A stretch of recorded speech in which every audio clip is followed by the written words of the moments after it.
नमस्कार।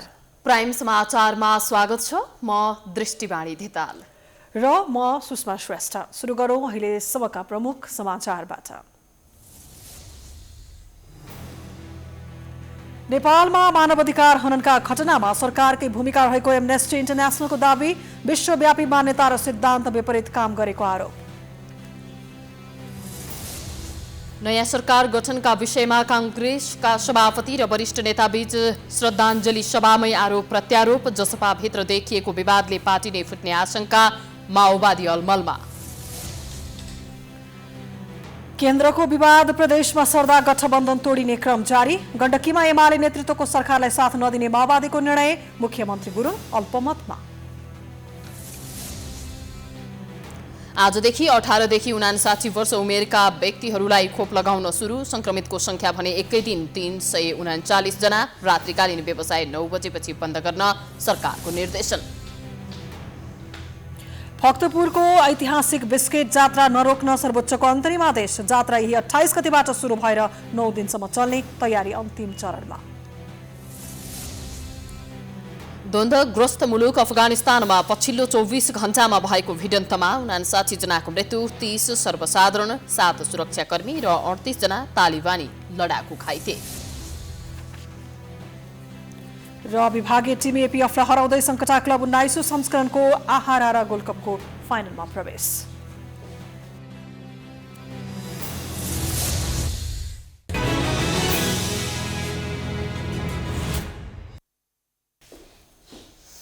अब समाचार विस्तारमा। नेपालमा मानवाधिकार हननका घटना भइरहन्छन् र त्यस्ता घटनामा सरकारकै भूमिका धेरै देखिने गरेको छ। एमनेस्टी इन्टरनेसनलले सन् 2020 मा भएका मानवाधिकारका घटनाबारेको प्रतिवेदन सार्वजनिक गरेको छ, जसमा सरकारी निकायबाट मानवाधिकार हनन भएको उल्लेख गरिएको छ। एमनेस्टी इन्टरनेसनलले नेपालका सुरक्षा बलले शान्तिपूर्ण प्रदर्शन भएका ठाउँमा अत्याधिक बल प्रयोग गर्ने गरेको प्रतिवेदन सार्वजनिक गरेको छ। 149 देशको मानव अधिकारको अवस्थालाई समेटेर तयार पारिएको प्रतिवेदन अनुसार नेपालमा गोपनीयताको अधिकार, भेला हुने र अभिव्यक्ति स्वतन्त्रता लगायतका सन्दर्भमा सरकारले मानव अधिकारको विश्वव्यापी मान्यता र सिद्धान्त विपरीत काम गरेको छ। सुरक्षा बलले अधिकार कर्मीहरूलाई हिरासतमा लिने कार्य जारी राखेको र शान्तिपूर्ण प्रदर्शनकारीहरूलाई तितर बितर पार्न प्राय अत्याधिक बल प्रयोग गरिरहेको भन्दै प्रतिवेदनमा न्यायको माग गर्दै शान्तिपूर्ण रूपमा विरोधमा उत्रिएका मानव अधिकार कर्मीलाई गत माघमा प्रहरीले हिरासतमा लिएको पनि उल्लेख छ। एमनेस्टी इन्टरनेसनलले बुधबार सन् 2020-21 को प्रतिवेदन सार्वजनिक गर्दै नेपालमा हुँदै आएका शान्तिपूर्ण प्रदर्शनका प्रदर्शनकारी तथा अधिकार कर्मीहरूमाथि सुरक्षा बलले अत्याधिक बल प्रयोग गरी हिरासतमा लिने काम गर्दै आएको बताएको हो।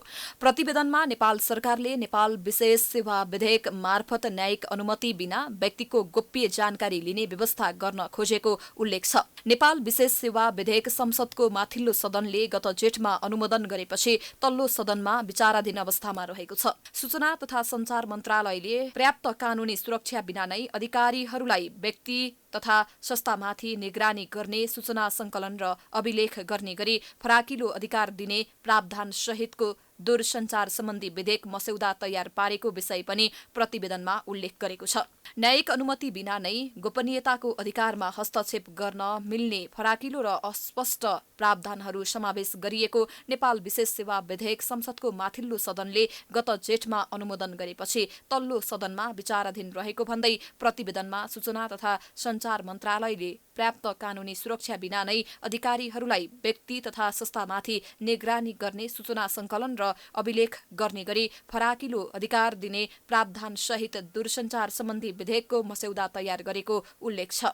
यस्तै अभिव्यक्ति स्वतन्त्रतालाई गम्भीर ढंगमा कुण्ठित गर्ने प्रावधान सहित श्रृङ्खलाबद्ध रूपमा ल्याएका मिडिया काउन्सिल विधेयक, आम सञ्चार विधेयक र सूचना प्रविधि विधेयक लगायतका विधेयकहरू संसदमा विचाराधीन रहेको उल्लेख गर्दै प्रतिवेदनमा पत्रकार लगायत दर्जनौं व्यक्तिलाई गलत सूचना फैलाएको वा कोभिड-19 महामारीका सन्दर्भमा सरकारको आलोचना गरेकोमा पक्राउ गरिनुले मानव अधिकार हनन भएको जिकिर गरिएको छ। नेपाल प्रेस काउन्सिलले झुटो र मनगढन्त चलते समाचार प्रकाशित गरेकोमा 30वटा भन्दा धेरै वेबसाइट बन्द गरेको पनि प्रतिवेदनमा उल्लेख छ। यस्तै धनुषामा भएको दलित हत्यामा अनुसन्धान र जवाफदेहिताको माग गर्दै उत्रिएका प्रदर्शनकारीमाथि सुरक्षा बलले अश्रु ग्यास प्रयोग गरेको, मङ्सिरमा महोत्तरी जिल्लामा 6 वर्षीय बालिकाको बलात्कारपछि हत्या भएको विरोधमा उत्रिएका प्रदर्शनकारीमाथि सुरक्षा बलले गोली प्रहार गर्दा 1 जनाको मृत्यु भएको, गोली लागेर अन्य 2 जना घाइते भएको पनि एमनेस्टीको प्रतिवेदनमा सामेल छ। कोभिड-19 का कारण बन्दाबन्दी लागू भएपछि विदेशमा अलपत्र परेका लाखौं नेपाली आप्रवासी श्रमिकहरूको अधिकार संरक्षण गर्न वैदेशिक रोजगार कल्याणकारी कोषको माध्यमबाट आप्रवासी श्रमिकहरूको संरक्षण र सुलभ स्वदेश फिर्ता प्रक्रिया सुनिश्चित गर्न सरकार असफल भएको प्रतिवेदनमा उल्लेख छ। अग्रिम सूचना नदिकनै चितवन निकुञ्जका अधिकारीहरूले 2वटा घरमा आगो लगाउँदै र हात्ती प्रयोग गरी अन्य 8वटा घर ध्वस्त पार्दै आदिवासी जनजाति 10 चेपाङ परिवारलाई जबरजस्ती निष्कासन गरेको र देशैभरि अनौपचारिक रूपमा बसोबास गर्नेहरूलाई जबरजस्ती निष्कासन गरेको पनि उल्लेख गरेको छ। नेपाली कांग्रेसले आफ्नो नेतृत्वमा सरकार बनाउने निर्णय त गर्यो, तर ठोस पहल गर्न सकेको छैन। वरिष्ठ नेता रामचन्द्र पौडेल पक्षधर तत्काल नयाँ सरकार निर्माण गर्नुपर्ने पक्षमा छ भने सभापति शेरबहादुर देउवा पक्षधर पर्ख र हेरको रणनीतिमा छ। कांग्रेसलाई माओवादीले साथ दिने हो भने पनि जसपाले ठोस निर्णय नगर्दा देउवा अघि सर्न डराउनु भएको हो।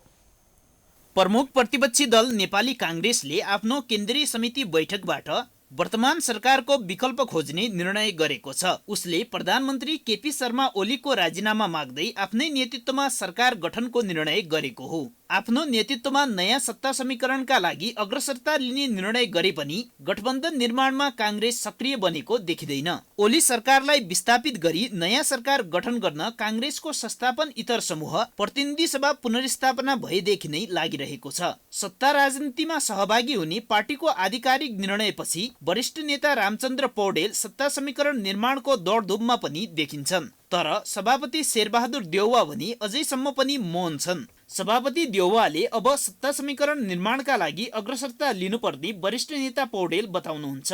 यो परिपक्व भएको छैन भनेर भन्नु सुरुमै गल्ती हो। परिपक्व बनाउने कसले? प्रमुख प्रतिपक्षले, नेपाली कांग्रेसले। परिस्थिति परिपक्व बनाइदिन्छ अर्काले भनेपछि अनि त्यहाँ खुल्ल गएर कुर्सीमा बस्ने हो कांग्रेसको काम हैन।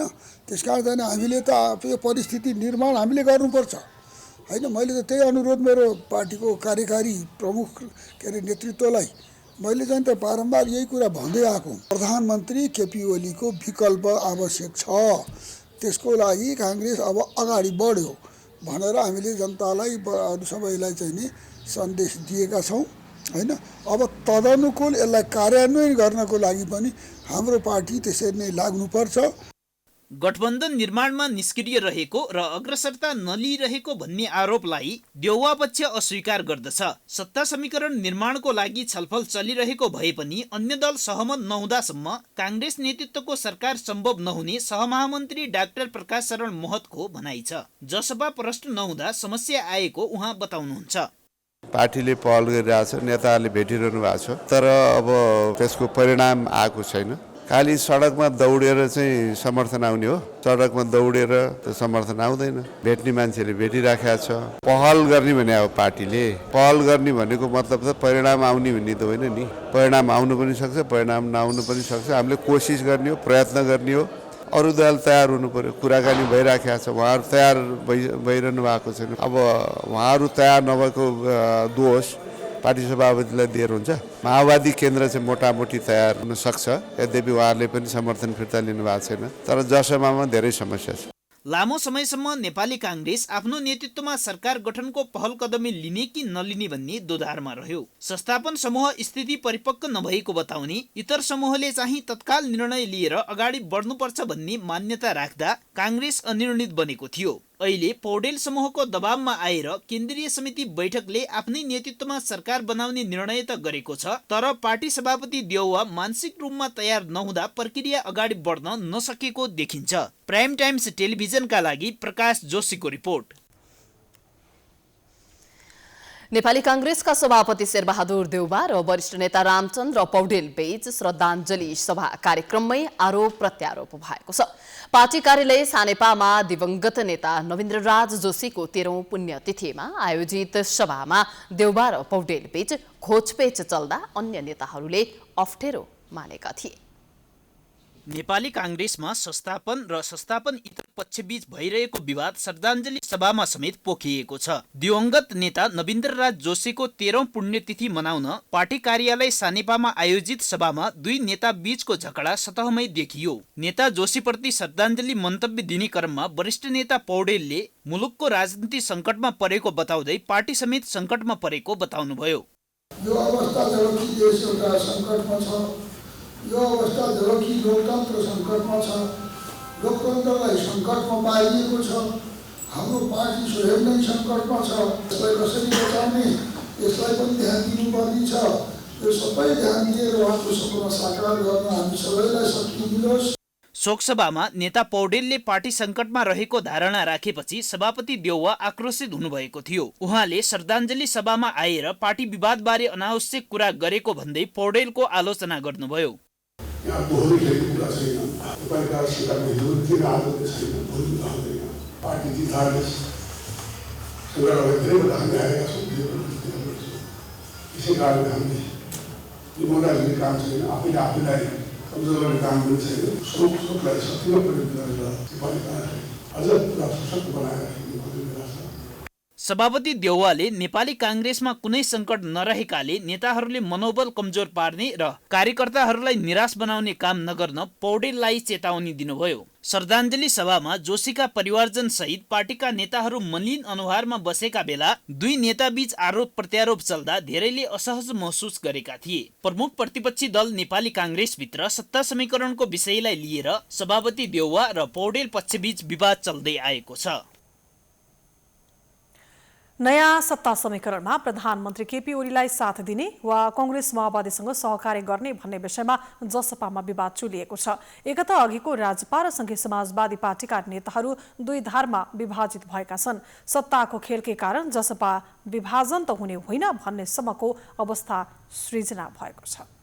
ओली नेतृत्वको सरकारलाई निरन्तरता दिने कि नयाँ सरकार बनाउने भन्ने बहस उत्कर्षमा छ। तर तीन दलहरू नेपाली कांग्रेस, नेकपा माओवादी केन्द्र र जनता समाजवादी पार्टी बीच एकमत हुन सकेको छैन। नेपाली कांग्रेसले नयाँ सरकार बनाउने निर्णय गरिसकेको छ भने माओवादी पनि ओलीको विकल्पका लागि तयार छ। तर जसपाले भने ठोस निर्णय लिन सकेको छैन।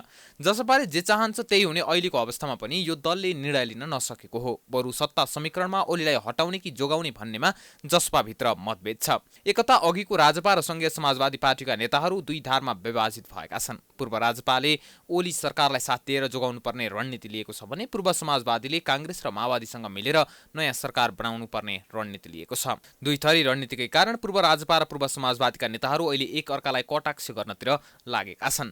पूर्व राजपाका नेताहरू संविधान संशोधन, रेशम चौधरीको रिहाई लगायतका मागमा ओली सकारात्मक भएकाले यही सरकारलाई निरन्तरता दिनुपर्ने पक्षमा छन्। तर यसप्रति पूर्व समाजवादीका नेताहरू असन्तुष्ट छन्। जसपाका अध्यक्ष समेत रहेका उपेन्द्र यादवले संसद विघटन गरेर प्रतिगमनको कदम चाल्नुभएका ओली विरुद्ध आन्दोलन गरेको दलका नाताले सहकार्य गर्न नसकिने बताउनु भएको छ। प्रतिगमनका विरुद्ध मेचीदेखि महाकालीसम्म जुन आन्दोलनको अभियान चले त्यसलाई के भन्ने, कसरी छल्ने, काठमाडौँमा हजारौंको जुलुस निकाल्यो प्रतिगमनको विरुद्धमा, त्यसलाई कहाँबाट ढाकछोप गर्ने, छन् त ठाउँ कुनै। यस आन्दोलनका दौरान मुद्दाहरू लगाइएको छ, आन्दोलनकारीमाथिको मुद्दा खारेज गरौँ, रेशम चौधरी लगायतकालाई रिहाई गरौँ। यो दुईटा बुँदा, मुद्दा खारेजी र रिहाई बाहेक अन्य कुराहरू भइरहेको छैन। सत्ता साझेदारीको विषयमा, सहकार्यको विषयमा ओलीसँग हाम्रो कुनै सम्झौता, सहमति, समझदारी हुन सक्दैन। तर जसपाकै अर्को पक्ष अर्थात् पूर्व राजपाका नेताहरूले ओलीप्रति नरम बनेका छन्। नेता लक्ष्मणलाल कर्णले प्रधानमन्त्री ओली आफ्ना मागप्रति सकारात्मक देखिएकाले यही सरकारलाई साथ दिने सम्भावना रहेको बताउनुहुन्छ। जसले सरकार बनाउँछु भन्छ त्यसको नेता नै घुम्दैन, त्यो नेताको विचारै आएको छैन।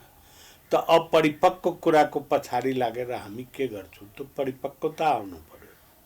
त्यो कुरामा जसले कांग्रेसले के निर्णय गर्छ, माओवादीले के निर्णय गर्छ, त्यो आफ्नो ठाउँमा होला। तर हामीले सरकारसँग अहिले वार्ता गरिराखेका छौँ। सरकारले केही न केही कदम अगाडि बढाएको हामीले देखिराखेका छौँ। हाम्रो मागमा काम गरिराखेका छ। विभिन्न कामको लागि होमवर्कहरू गरिराखेका रहेछ। मुद्दा फिर्ताको लागि कारबाही गरिराखेका छ। यसरी एउटै दलका नेताहरूबाट सरकार निर्माणबारे फरक फरक धारणा आउनुले जसपा विभाजन नै त हुने होइन भन्ने आशंका उब्सिएको छ। विगतमा पनि नेपालका राजनीतिक दलहरू सत्ताकै लागि विभाजित भएको धेरै उदाहरण छन्। त्यसमा पनि मधेसवादी दलहरू त टुक्रा टुक्रा भएका थिए। पछिल्लो समय एकजुट भएका तिनै दलहरू फेरि विभाजित भए भने अनौठो चाहिँ मान्नु पर्दैन। प्राइम टाइम्स टेलिभिजनका लागि क्यामेरामा राजु थापाका साथमा प्रकाश बमको रिपोर्ट। मुलुकमा नयाँ सत्ता समीकरण निर्माणका लागि कांग्रेस, माओवादी केन्द्र र जसपा एक ठाउँमा उभिनु पर्दछ। यसका लागि माओवादी केन्द्रले सरकारलाई दिएको समर्थन फिर्ता लिनुपर्ने हुन्छ। तर माओवादी केन्द्रले समर्थन फिर्ता लिइरहेको छैन। अर्कोतिर एमालेसँगको गठबन्धनमा बनेको माओवादी केन्द्र नेतृत्वका प्रदेश सरकार सङ्कटमा पर्दै गएका छन्। यस माओवादी केन्द्र र जसपा मिलेमा देशमा नयाँ बन्ने सम्भावना छ। तर यी तीन दलबीच सत्ता समीकरणमा सहमति हुन सकेको छैन। माओवादी केन्द्रले वर्तमान सरकारलाई पनि समर्थन दिएको छ। माओवादी केन्द्रले समर्थन फिर्ता गरेपछि केपी ओली सरकार अल्पमतमा पर्नेछ। व्यावहारिक रूपमा प्रतिपक्षी दल जस्तै देखिए पनि माओवादी केन्द्रले सरकारलाई दिएको समर्थन फिर्ता लिइरहेको छैन। माओवादी छाडेर ओलीलाई साथ दिएका टुकबहादुर रायमाझी, लेखराज भट्ट, प्रभु शाह र गौरीशङ्कर चौधरीलाई मङ्गलबार सांसदबाट भने माओवादी केन्द्रले कारबाही गरेको छ। आखिर माओवादी केन्द्रले समर्थन किन फिर्ता लिइरहेको छैन त? जसपा र कांग्रेससँग समीकरण मिल्यो भने आफूहरूले तत्काल समर्थन फिर्ता लिने माओवादी केन्द्रका नेता लीलामणि पोखरेलको भनाइ छ। त्यो अहिले नेपाली कांग्रेस र हाम्रो बीचमा समझदारी भयो। नेपाली कांग्रेस र हाम्रो बीचको समझदारीले मात्रै यो नहुने भएको हुनाले अर्को थर्ड फोर्ससँग पनि कुराकानी भइरहेको कुराहरू छ। त्यो भइरहेको कुरा निष्कर्षमा नपुगेका कारणले अहिले चाहिँ नि त्यो टुङ्गोमा पुगेर स्टेप अगाडि नबढिरहेको हो। त्यो छिट्टै त्यसको बारेमा टुङ्गो हुन्छ। सहमति भए सहमति भएन भने हामीले आफ्नो तर्फबाट समर्थन फिर्ता लिन्छौँ। केन्द्रमा सरकारबाट समर्थन फिर्ता नलिए पनि माओवादी केन्द्र नेतृत्वका प्रदेश सरकारहरूमा सङ्कट पर्दै गएका छन्। मङ्गलबार मात्रै कर्णाली प्रदेश सरकारबाट एमालेका 3 मन्त्रीहरू प्रकाश ज्वाला, दल रावल र नन्दसिंह बुढाले राजीनामा दिएका छन्। त्यस्तै एमाले कर्णाली प्रदेश संसदीय दलले मुख्यमन्त्री विरुद्ध अविश्वासको प्रस्ताव अगाडि बढाइसकेका छन्। कर्णालीकै जस्तै सङ्कट सुदूरपश्चिम प्रदेशका मुख्यमन्त्री त्रिलोचन भट्टमाथि पनि आउने देखिन्छ।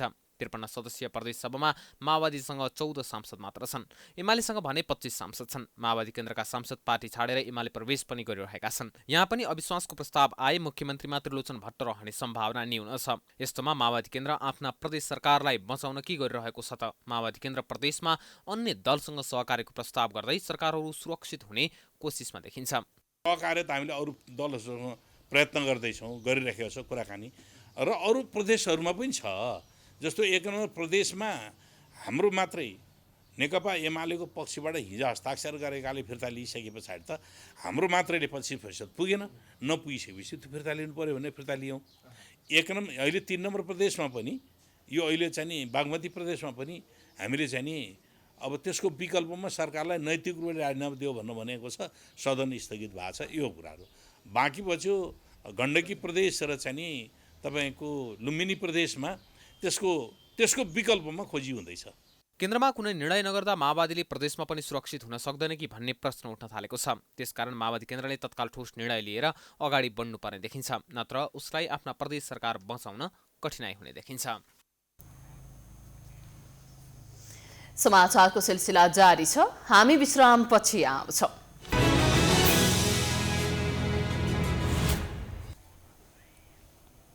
विश्रामपछि स्वागत छ। अब बाँकी समाचार। गण्डकी प्रदेश सरकारमा सहभागी माओवादी केन्द्रका 2 मन्त्रीले राजीनामा दिएका छन्। आन्तरिक मामिला तथा कानून मन्त्री हरिबहादुर चुमान र भूमि व्यवस्था, कृषि तथा सहकारी मन्त्री लेखबहादुर थापाले बुधबार राजीनामा दिनुभएको हो। माओवादी संसदीय दलको बुधबार बिहान बसेको बैठकले दुवै मन्त्रीलाई राजीनामा दिन निर्देशन दिएको थियो। गण्डकी सरकारमा माओवादी केन्द्रबाट चुमान र थापा गरी 2 मन्त्री हुनुहुन्थ्यो। 2074 फागुन 4 देखि दुवैजना मन्त्री रहँदै आउनु भएको थियो।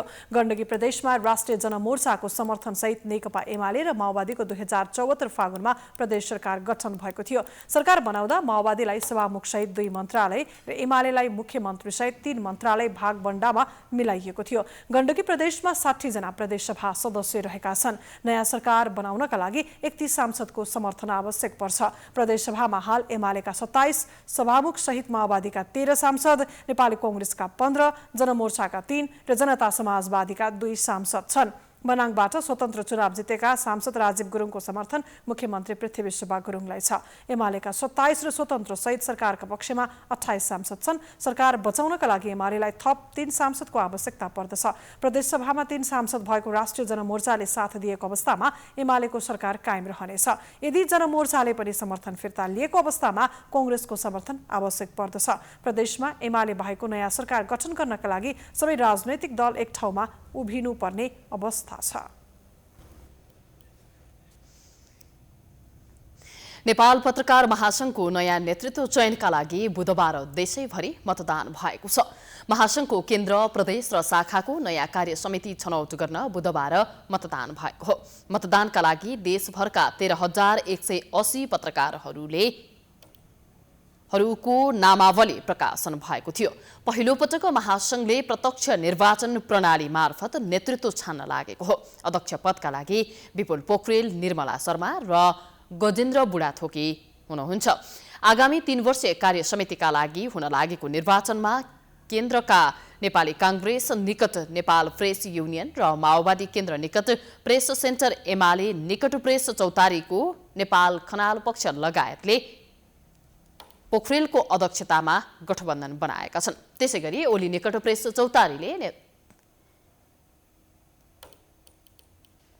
चौतारीले शर्माको नेतृत्वमा प्यानल बनाएको छ। केन्द्रको अध्यक्ष पदका लागि स्वतन्त्र रूपमा गजेन्द्र बुढाथोकीले उम्मेदवारी दिनुभएको छ। पत्रकार महासंघको इतिहासमा पहिलो पटक केन्द्रीय नेतृत्व चयनका लागि देशैभरका पत्रकारहरूले प्रत्यक्ष मतदान गर्न पाएका हुन्। यसअघि जिल्ला, प्रदेश र प्रतिष्ठान, त्यसैगरी एसोसिएट लगायतबाट चुनिएर आएका सीमित पार्षदले मात्रै केन्द्रीय नेतृत्व चयनका लागि मतदान गर्न पाउने व्यवस्था रहेको थियो।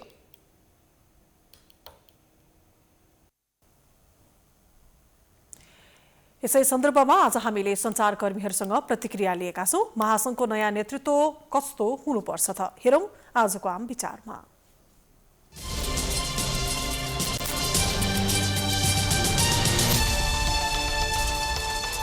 अब आजको इलेक्सनमा चाहिँ कस्तो नेतृत्व भन्दाखेरि हामी आम श्रमजीवी पत्रकारहरूको हकहितमा काम गर्ने नेतृत्व नै हामीले खोजेको हो। अब हेरौँ कस्तो आउनुहुन्छ। अब हामी चाहिँ पत्रकारलाई साँच्चै पत्रकार जस्तो होइन, पत्रकारमा व्यवसायीकरण गर्नु हुँदैन, पत्रकारमा राजनीति गर्नु हुँदैन। पत्रकारिता भनेको पत्रकारको जीविकासँग जोडिने राज्यको चौथो अङ्ग भनेर चाहिँ नेपाल सरकारले यो पत्रकारलाई भनेको छ। तर आजभोलि पत्रकारिता चाहिँ के हो भने कोही पैसा बिग्यो, कोही डनगिरी, कोही चाहिँ ठेकापट्टा, त्यो हालको पत्रकारिता अब हुनु हुँदैन। अबको पत्रकारको नेतृत्वमा आउने मान्छेले नेपालको पत्रकारिता गर्दा श्रमजीवी पत्रकारलाई साँच्चै यो पत्रकारहरूको हकहितको संस्था हो भन्ने खालको चाहिँ पत्रकारिता हुनुपर्छ, त्यो खालको नेतृत्व आउनुपर्छ भन्ने हो। हरेक व्यक्तिलाई आफ्नो प्रचार गरेर उम्मेदवारले भ्याउँदैन। त्यो नभएपछि एउटा न एउटा संस्था समात्नुपर्ने हुन्छ। त्यस हिसाबले हामीले सोचे जस्तो चाहिँ हुँदैन होइन। तैपनि पत्रकारिताको संरक्षण होस्, पत्रकारितालाई विकास गर्न सकियोस्, अथवा पत्रकारहरूले आफ्नो हक हितका लागि लड्न पाउन्, स्वतन्त्र रूपले बाँच्न पाउन् भन्ने चाहिँ हुनुपर्छ। पत्रकार हक हितको लागि लड्ने र श्रमजीवीलाई लड्ने नै यसको अब हुने चुनावको उसमा जित हुन हाम्रो इच्छा र रहर छ। रूपमा पत्रकार महासंघ भनेका पत्रकारहरूको सङ्गठन हो। यसमा गैर पत्रकारहरूको कुनै हिसाबले गुन्जाइस हुँदैन। अझ यसको नेतृत्व गर्ने भनेको चाहिँ व्यावसायिक रूपमा पत्रकारिता गरिरहेका, प्रेस स्वतन्त्रताको पक्षमा वकालत गर्ने, पत्रकार श्रमजीवी पत्रकारहरूको हकहितमा काम कुराकानी गर्ने र उनीहरूको वृत्ति विकासमा, विशेष गरी वृत्ति विकासमा जोड दिने खालको व्यावसायिक पत्रकारहरू चाहिँ हामीले चाहेका छौँ। कति महिनादेखिको तलबहरू बाँकी हुन्छ, उनीहरूलाई आफ्नो श्रम खर्च गरेर तलब पाइरहेको हुँदैनन्, काम छोड्न पनि सकिरहेको हुँदैन। श्रमजीवी पत्रकारहरूलाई कति अर्गनाइजेसनहरूले मारिरहेको छ कि त्यस्तो नहोस् भन्नको लागि। पत्रकार महासंघमा जो आउनुहुन्छ उहाँहरूले पत्रकारहरूको लागि केही राम्रो गर्नुहुन्छ। धेरैवटा कुराहरू छन् हैन, जुन कुराले हामी पछाडि परिरहेका छौँ। पारिश्रमिकको कुराहरू आइरहेका हुन्छन्, हाम्रो हकहितको कुराहरू आइरहेका हुन्छन्। कतिपय समय पत्रकारहरूले जे उठाउनु भएको कुराहरू हुन्छ त्यो राजनैतिक कारणले गर्दाखेरि पनि धेरै पटक हाम्रै साथीभाइहरू मारमा पर्नु भएको पनि हामीले सुनेका छौँ। त्यो बारेमा हामी आफैले चाहिँ के गर्न सक्छौँ, जसले चाहिँ हाम्रो हकहितको लागि काम गरिदिनुहुन्छ, हाम्रो आवाज अगाडिसम्म पुर्याइदिनुहुन्छ।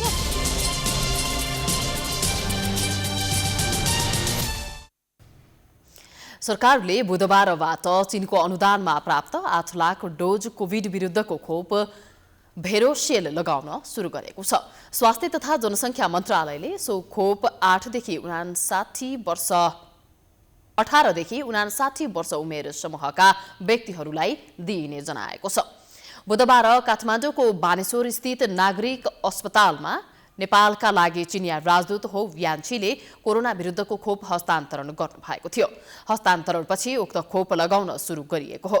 खोप हस्तान्तरण कार्यक्रममा नेपालका लागि चिनिया राजदूत यान्छीले चीन र नेपाल निकै नजिकको मित्र भएकाले कोरोना महामारीमा चीनले नेपाललाई खोप सहयोग गरेको बताउनु भएको छ। उहाँले अहिले 8 लाख डोज उपलब्ध गराएको भन्दै यसले लक्षित वर्गलाई कोरोना महामारीबाट जोगाउन मद्दत पुग्ने धारणा पनि राख्नु भएको छ।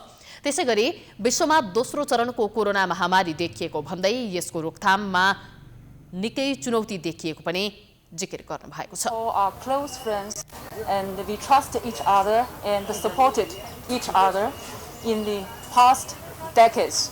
So during the pandemic, the global challenge to the human beings that the China will always stand with our neighborly friends. So this time the Chinese government donated 800,000 Chinese vaccines to neighborly friends. स्वास्थ्य मन्त्रालयका अनुसार यो खोप काठमाडौँ, ललितपुर, भक्तपुर, काभ्रे, सिन्धुपाल्चोक, नुवाकोट र रसुवा गरी 7 जिल्लाका 23 स्थानमा मात्रै दिइने भएको छ। 2 डोज दिनुपर्ने भएकाले यस अभियानमा करिब 4 लाखले खोप लगाउनेछन्। महाशाखाका अनुसार यो खोप 18 देखि 59 वर्ष उमेर समूहका प्राध्यापक, चीनमा छात्रवृत्तिमा अध्ययन गर्ने विद्यार्थीहरू, चीनमा अध्ययन गर्न जाने तयारीमा रहेका व्यक्ति, हिमालय पार व्यापार गर्ने नेपाली व्यापारीले पाउने भएका छन्। यस्तै अत्यावश्यक सेवामा काम गर्ने कर्मचारी, होटल, ट्रेकिङ, विज्ञापन र इन्टरनेट क्षेत्रमा काम गर्ने व्यक्ति, औषधि, फलफूल, तरकारी लगायतका व्यापारीले पनि खोप लगाउन पाउने बताइएको छ।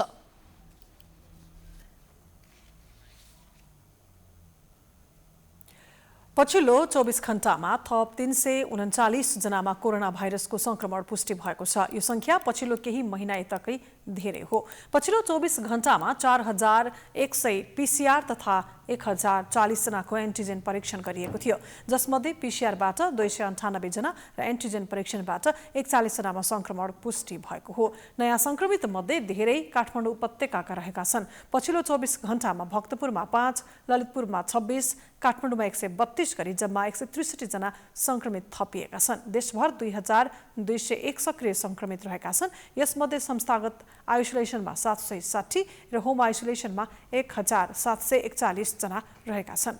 65 जना क्वारेन्टिनमा रहेका छन् भने 65 जना नै आइसियुमा छन्। त्यसैगरी 13 जना भेन्टिलेटरमा राखेर उपचार भइरहेको छ। पछिल्लो 24 घण्टामा 74 जना संक्रमणमुक्त भई डिस्चार्ज भएको स्वास्थ्य तथा जनसङ्ख्या मन्त्रालयले जनाएको छ। यसैबीच स्वास्थ्य तथा जनसङ्ख्या मन्त्रालयले रात्रिकालीन व्यवसाय 9 बजेपछि बन्द गर्न निर्देशन दिएको छ। देशभर कोभिड-19 संक्रमणको जोखिम बढेको भन्दै मन्त्रालयले बुधबार विभिन्न 10 बुँदे निर्देशन समेटिएको विज्ञप्ति जारी गर्दै रात्रिकालीन व्यवसायहरू, रेस्टुरेन्ट, होटल लगायत बन्द गर्न निर्देशन दिएको हो। त्यसैगरी मन्त्रालयले ठूला शहरहरूमा 1000 र साना शहरहरूमा 500 भन्दा बढी सक्रिय संक्रमित देखिएको खण्डमा आवागमनमा कडाई गर्न निर्देशन समेत दिएको छ। घर बाहिर जाँदा अनिवार्य रूपमा मास्कको प्रयोग गर्न निर्देशन दिइएको छ भने विद्यालय जाने उमेर समूहका संक्रमण दर बढेकाले विद्यालयमा स्वास्थ्य मापदण्ड पालना गरेर संक्रमणको उच्च सतर्कता अपनाउन भनिएको छ। मानिसको भिड हुने स्थानमा अति कडाइका साथ स्वास्थ्य मापदण्ड पालना गर्न निर्देशन पनि गरिएको छ। उप प्रधानमन्त्री ईश्वर पोखरेलले नेपालको निजामती प्रशासनलाई सक्षम र प्रभावकारी मोडलको रूपमा विश्वमा परिचित गराउनुपर्ने आवश्यकता रहेको बताउनु भएको छ। बुधबार प्रधानमन्त्री तथा मन्त्री परिषदको कार्यालयले आयोजना गरेको सरकारका सचिवहरूबीच निजामती सेवाका विविध पक्षमा अन्तर्क्रियामा पोखरेलले पुरानो सोच र कार्यशैलीलाई परिवर्तन गर्दै नेपालको निजामती प्रशासनलाई विश्व सामु परिचित गराउनुपर्ने बताउनु भएको हो। निजामती प्रशासनलाई विरासतमा पाएको ठान्ने र परिणामलाई भन्दा प्रक्रियालाई जोड दिने प्रवृत्तिको अन्त्य हुनुपर्ने उहाँको भनाइ छ। सरकारको 10 वर्षीय रणनीति योजनाले कर्मचारी तन्त्र निकै संवेदनशील र नागरिकप्रति गम्भीर भएर लाग्नुपर्ने अवस्था आउने उहाँले बताउनुभयो। उहाँले कर्मचारी तन्त्रमा देखिएको समस्या समाधान गर्न सरकार प्रतिबद्ध रहेको उल्लेख गर्दै कर्मचारी तन्त्रमाथि उठ्ने गरेको प्रश्नको अन्त्य हुनुपर्ने धारणा समेत राख्नुभयो।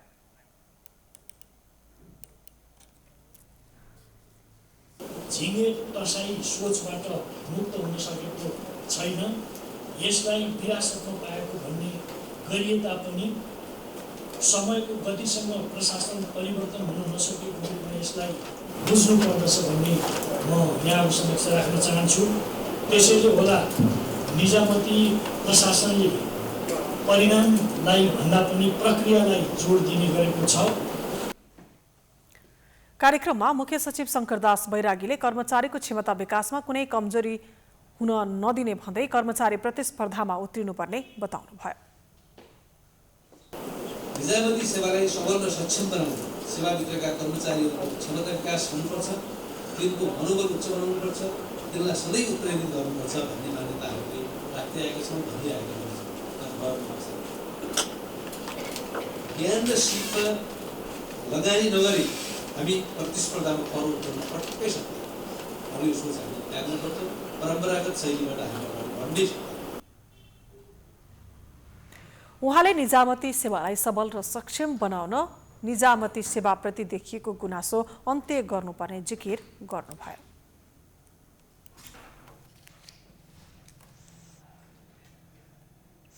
सर्वोच्च अदालतले भक्तपुरमा मनाइने बिस्केट जात्रा नरोक्न अन्तरिम आदेश दिएको छ। सरकारले कोरोनाको कारण देखाउँदै जात्रा रोक्न निर्देशन दिएपछि स्थानीयहरू आक्रोशित भएका थिए। उनीहरूले जात्रा स्थगित गर्ने निर्णय बदरको माग गर्दै रिट दायर गरेका थिए। पछिल्लो समय भारतका विभिन्न प्रान्तहरूमा कोरोना संक्रमणको दोस्रो लहर फैलिएको र नेपालमा पनि जोखिम बढ्ने सम्भावना रहेको भन्दै जिल्ला स्तरीय कोभिड-19 संकट व्यवस्थापन केन्द्र DCCMC का पदाधिकारीहरूको आइतबारको बैठकले पुजारीलाई मात्र राखेर पूजा गर्ने तथा रथ तान्ने र लिङ्गो नठड्याउने निर्णय गरेको थियो। जात्रा रोक्ने निर्णय गरेपछि सर्वोच्चमा रिट परेको थियो। त्यसमा प्रारम्भिक सुनवाई गर्दै न्यायाधीश पुरुषोत्तम भण्डारीको एकल इजलासले अन्तरिम आदेश जारी गरेको हो। उता भक्तपुर नगरपालिकाले पनि स्वास्थ्य मापदण्ड पालना गर्दै जात्रा मनाउने निर्णय गरेको छ। यसमा प्रमुख जिल्ला अधिकारी सकारात्मक भए पनि निकास दिन जति ढिला भए समस्या झन् जटिल हुने भन्दै नगरपालिकाले जात्रासँग सरोकार राख्नेहरूसँग बैठक राखेर 5 बुँदे निर्णय गरेको छ। भैरवनाथको रथ तान्ने, लिङ्गो उभ्याउने र ढाल्ने जात्रा कोभिड-19 को जोखिमलाई ध्यानमा राखेर स्वास्थ्य मापदण्ड अपनाई सभ्य र शान्तिपूर्ण रूपमा सञ्चालन गर्ने बैठकले निर्णय गरेको छ। भक्तपुरको ऐतिहासिक तथा सांस्कृतिक महत्त्वको बिस्केट जात्रा आउँदो शनिबारबाट सुरु हुँदैछ। तर कोरोना संक्रमणको जोखिम देखाउँदै सरकारले यसपटकको जात्रामा भिडभाड नगर्न र पूजामा सीमित राख्न भनेपछि विवाद भएको थियो। भक्तपुरवासीले सरकारको निर्णय मान्न नसक्ने भन्दै जात्रा मनाएरै छाड्ने चेतावनी दिएका थिए। अब मनाउनु भन्दाखेरि त कसैले मनाउनु नै भन्ने छैनन् हैन। अब सबैले चाहिँ अब कानुनी रूपमा मात्र भन्नु नसक्या हो। व्यवहारले त अब आफ्नै ठाउँको जात्रा हैन। अब हामीले नै त्यस्तो चासो नदिए भने त हाम्रो अब नेवारहरूको त कल्चरै नाश हुन्छ नि हैन। त कुनै हालमा हामीले रोक्नेवाला त छैनन्। यसको छ नि, यसको बनाउने भने यो चाहिँ हाम्रो जनताको, हाम्रो नेपालको सबभन्दा ठुलो जात्रा यही हो। साफिने जात्रा पनि यही हो। अब यो चाहिँ बर्ताउ भयो होइन। अनि यो जात्रा ताने चाहिँ त्यहाँ इङ्गो छ नि, इङ्गो तयो पनि साफे हो, अथाउथ हुन्छ। प्रशासन र स्थानीय बीच विवाद उत्कर्षमा पुगेका बेला अदालतले स्थानीयको माग पूरा गरिदिएको हो। सरकारले रोक्ने आदेश दिए पनि भक्तपुरको न्यातपुल 5 तले मन्दिर चोकमा बिस्कुट जात्राको तयारी भइरहेको थियो। 9 दिनसम्म मनाइने यस जात्रा चैत्र 28 गतेदेखि सुरु हुन्छ। बिस्कुट जात्राका लागि भक्तपुरको टौमडी क्षेत्रमा भैरवनाथको 3 तले रथ बनाउने काम पूरा भइसकेको छ। 55 हात लामो उक्त ल्योसी तान्त्रिक विधिपूर्वक 10 कर्म विधान गरी ढालिने प्रचलन छ। ल्योसी उभ्याउने र ढाल्ने काम नै बिस्कुट जात्राको मुख्य अङ्ग हो। मल्ल राजाहरूले भैरवनाथ र भद्रकालीको रथ जात्रा समावेश गरी तान्त्रिक पूजा विधि-विधान समेत गरी 8 रात 9 दिनसम्म जात्रा मनाउने प्रचलन थालेको स्थानीयहरू बताउँछन्। यो जात्रा लिच्छवी कालदेखि सुरु भएको मानिन्छ। सांस्कृतिक महत्त्वको बिस्कुट जात्रा हेरेमा मात्रै पनि शत्रु दुःख नाश हुने किम्वदन्ती रहेको छ।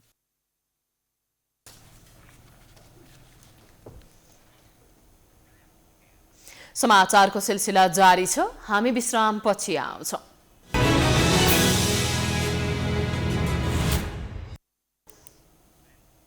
विश्रामपछि स्वागत छ। अब आर्थिक समाचार।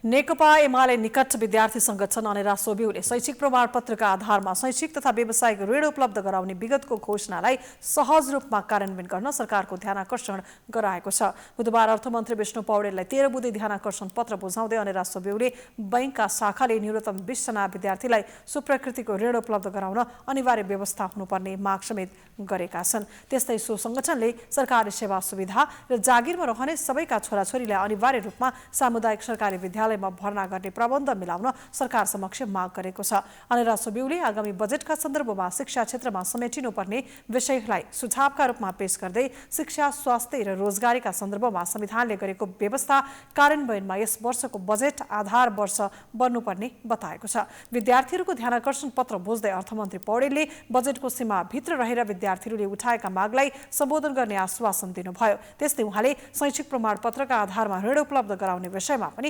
मन्त्रालयले सहज वातावरण बनाउन प्रयास गर्ने बताउनुभयो।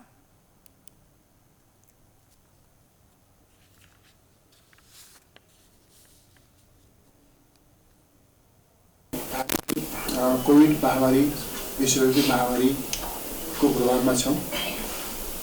यसबीचमा हामीले कोभिड महामारीकै बिचमा पनि जुन बजेटको स्रोत हो नि राजस्वको प्रश्नमा हामीले चाहिँ सुरुमा निर्धारण गरेको लक्ष्य पुरा गर्नुपर्छ भन्ने हिसाबले पुरा गरी छाड्छौँ भन्ने हिसाबले हामी त्यो राजस्व परिचालनको काममा केन्द्रित छौँ। अनेरा सोबिउले हरेक प्रदेशमा न्यूनतम एउटा सरकारी शिक्षण अस्पताल खोल्न र ती अस्पताल मार्फत निशुल्क उपचारको प्रबन्धका लागि बजेटमा व्यवस्था गर्न पनि माग गरेको छ।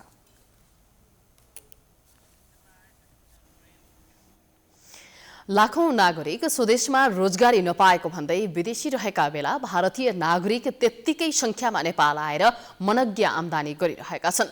श्रम स्वीकृति नलिई विदेशी नागरिकलाई काममा लगाउन नपाइने भनिए पनि उनीहरूले काम गरि नै रहेका छन्।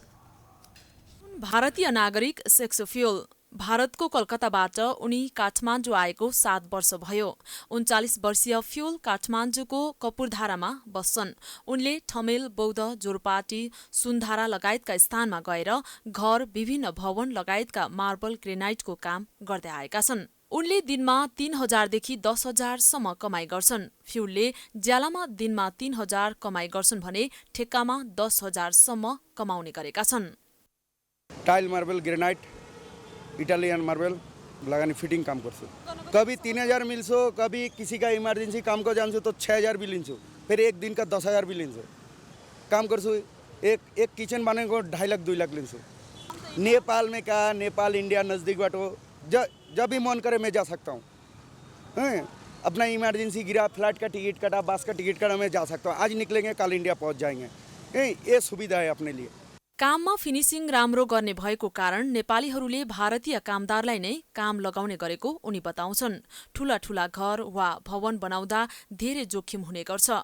यस्तो काम जोखिम मोलेर नै आफूहरूले गर्ने गरेको फ्युल बताउँछन्। त्यसो त सुरत जाङ्गिर पनि भारतको राजस्थानबाट आएका हुन्। उनी कार्पेन्टरको काम गर्छन्। उनले महिनामा 75,000 कमाई गर्दै आएका छन्। नेपालमा धेरै कमाई हुने साथै समयको पालना गर्नुपर्ने बाध्यता नभएको कारण पनि नेपालमा आएर काम गर्ने गरेको उनी बताउँछन्।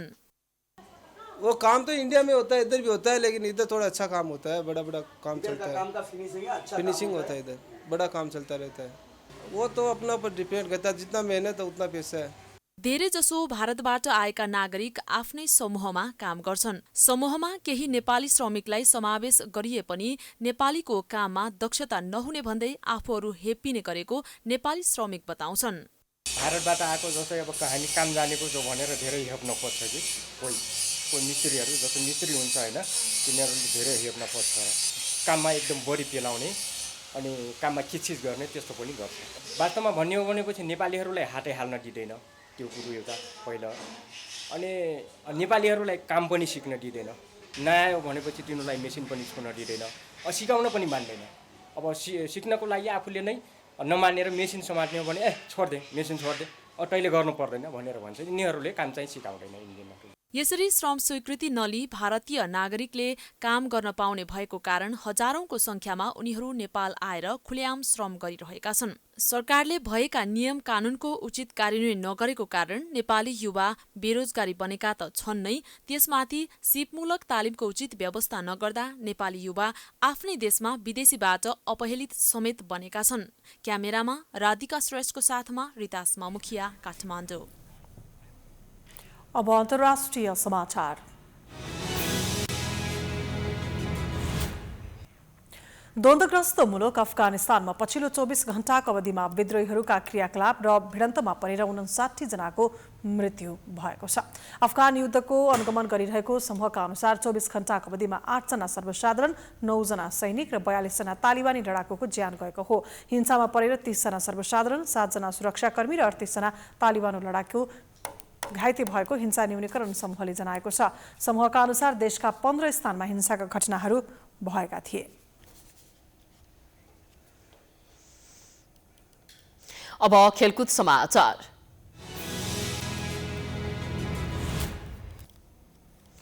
विभागीय टिम एपीएफलाई हराउँदै सङ्कटा क्लब 19औं संस्करणको हारारा गोल्ड कपको फाइनलमा प्रवेश गरेको छ।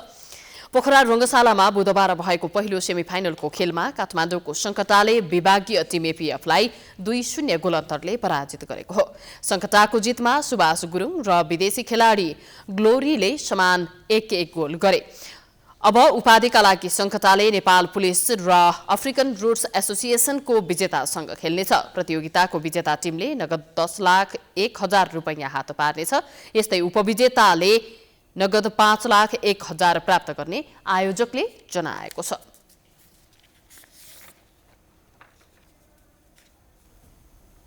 यो सँगै हामी समाचारको अन्त्यमा आइपुगेका छौं। जाँदा जाँदै प्रमुख समाचार पुनः एकपटक। नेपालमा मानवाधिकार हननका घटनामा सरकारकी भूमिका रहेको एमनेस्टी इन्टरनेसनलको दाबी। विश्वव्यापी मान्यता र सिद्धान्त विपरीत काम गरेको आरोप। नयाँ सरकार गठनका विषयमा कांग्रेसका सभापति र वरिष्ठ नेता बीच श्रद्धाञ्जली सभा कार्यक्रममै आरोप प्रत्यारोप। जसपाभित्र देखिएको विवादले पार्टी नै फुट्ने आशंका। माओवादी अलमलमा।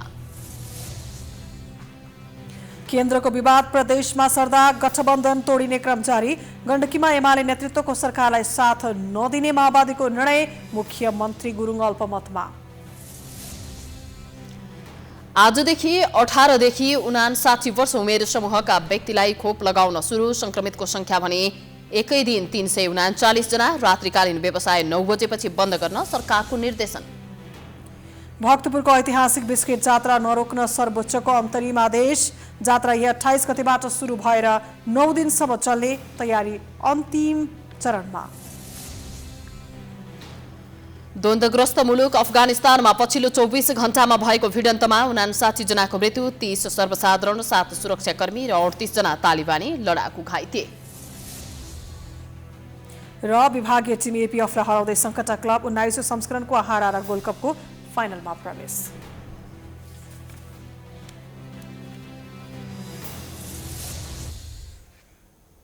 प्राइम समाचार अहिलेलाई सकियो। यसपछिको प्रस्तुति जनता जान्न चाहन्छन् ऋषि धमलाको साथमा। हेर्दै रहनुहोला प्राइम टाइम्स टेलिभिजन। नमस्कार।